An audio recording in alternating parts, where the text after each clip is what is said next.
Formula One loves rules. Clean rules, simple rules, 4 wheels, 2 axles, don't overthink it. Until one team looked at that rulebook and realized it never actually said how many wheels the front of the car could have. So in 1976, Tyrrell did something that still looks unreal today. They built a Formula One car with 6 wheels. Not as a joke, not as a publicity stunt, but because they genuinely believed it would work. And the uncomfortable truth? For a brief moment, they were right.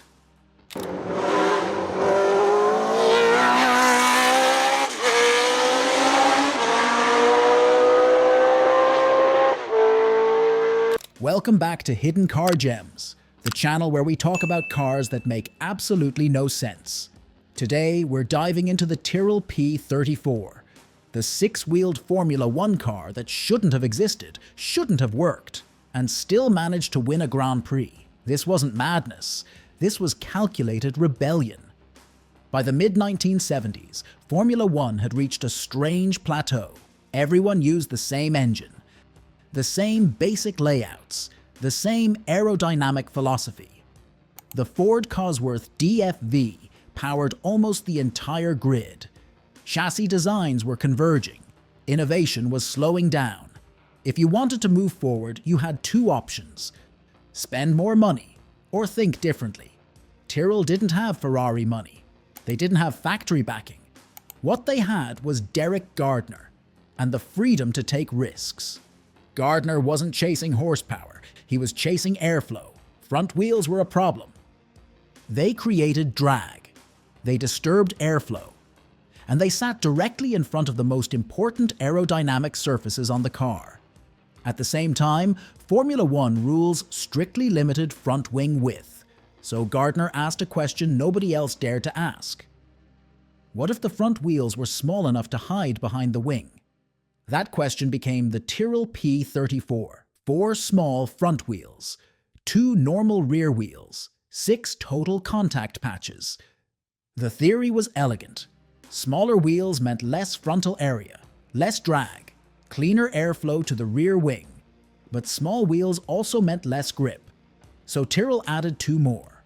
4 contact patches instead of 2. More braking surface, more stability, more control on turn-in. On paper, it made sense. In reality, it looked insane. When the P34 rolled into the paddock, the reaction wasn't laughter. It was silence. 4 tiny front tires tucked under the nose, steering linkages that looked impossibly complex, a front wing hiding everything underneath.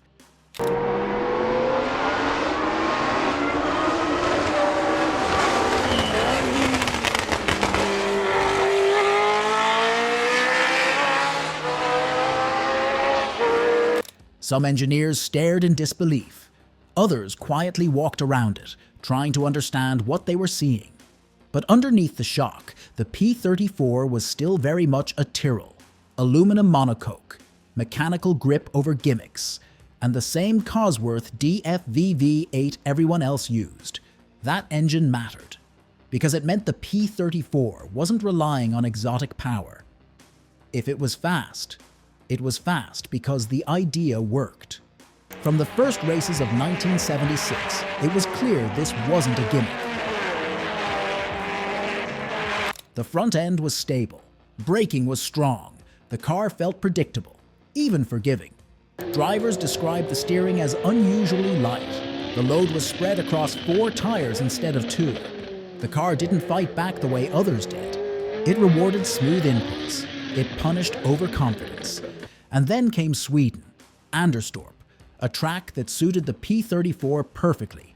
Long corners, stable braking zones, clean airflow. Jody Scheckter and Patrick DePaler qualified strongly. Race day arrived, and the 6-wheeler did the impossible. It dominated. Scheckter won. DePaler finished second. A 1-2 finish. The only 6-wheeled car in Formula One history had just won a Grand Prix. If you enjoy stories where real engineering risks actually pay off, subscribe. That should have changed everything. It should have started a revolution. It should have forced every designer back to the drawing board. But Formula One rarely rewards ideas that disrupt the entire system, because the P34 came with a problem Tyrrell couldn't control. Tires.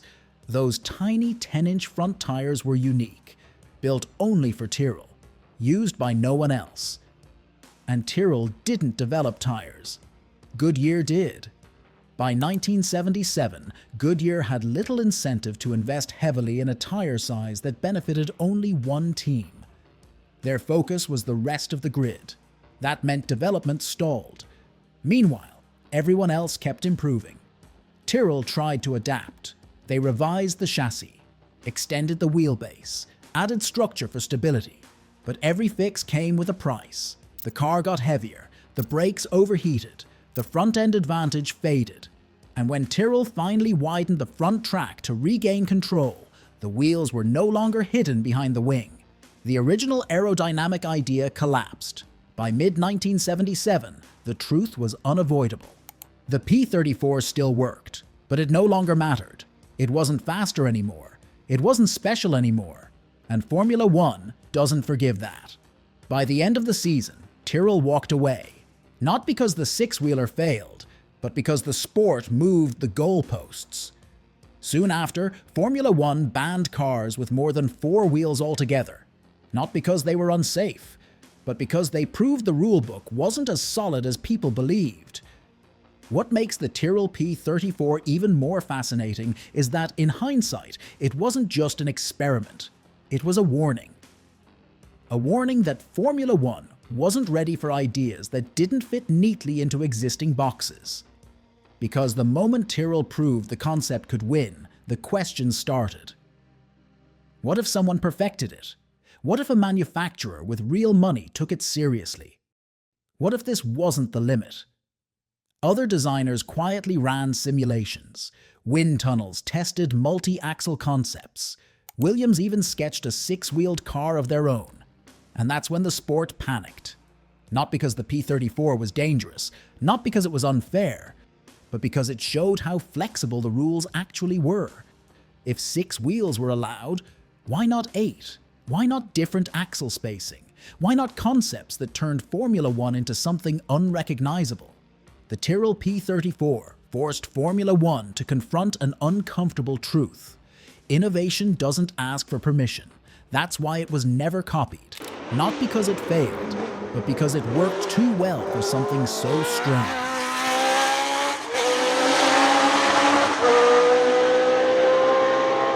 The ban that followed wasn't about safety. It was about control.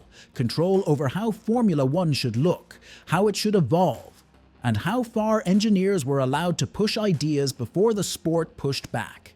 And in that sense, the Tyrrell P34 didn't lose. It scared Formula One enough to change the rules forever. Most experimental cars disappear quietly. The Tyrrell P34 didn't. It became an icon. A reminder of a time when engineers were allowed to be bold, when solutions didn't have to be pretty, when winning mattered more than fitting in. Today, the P34 looks like a relic from another universe. But for one season, it worked. And that's what makes it unforgettable. Because Formula One isn't built on safe ideas. It's built on moments where someone dares to ask the wrong question. And in 1976, Tyrrell asked one. And for a brief, glorious moment, they were right. If you're still watching, thank you. This channel exists for cars like this, machines that challenged rules, logic, and courage. Subscribe if you want more stories like this, because Formula One didn't always look the same. And the Tyrrell P34 is proof that it never should.